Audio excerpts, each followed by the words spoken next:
And I now give the floor to the representative of the Russian Federation. Thank you very much, President. We thank the Special Envoy of the UN Secretary-General, Michel Cafando, for his information on the development of the situation in the country.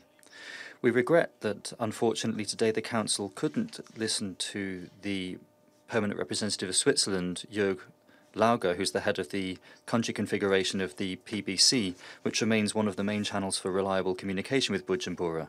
We support the initiative of the PBC to revitalize cooperation with Burundians by discussing socio-economic development within the country and the re-establishment of trust with donors. We continue to receive information from Russian colleagues, our diplomats in Bujumbura. According to that information, the situation in the country remains on the whole calm. The real security situation in Burundi is evidenced, if only, by the fact that the country continues or held active interparliamentary contacts. Refugees continue to return to Burundi, but also opposition politicians. As part of the national reconciliation process, the government has liberated more than 2,000 political prisoners. Evaluating the political situation in Burundi, we highlight the calm constitutional referendum on the 17th of May. We note the impressive turnout to the vote, which is even unprecedented in African countries, and also the support for the constitutional amendments from the vast majority of those who took part in the vote. We also note that the vote, this referendum, was preceded by democratic and transparent campaigning.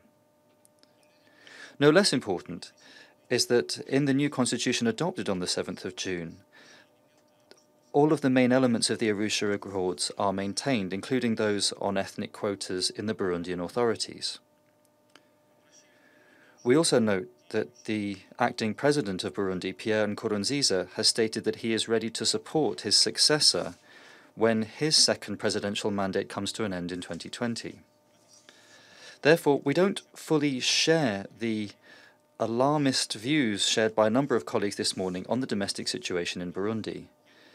They clearly haven't taken into account the positive trends, which are a firm foundation for removing the country from the already burdened agenda of the Security Council. There is an impression that instead of optimizing the work of our Council, colleagues are openly playing into the hands of the Burundian opposition.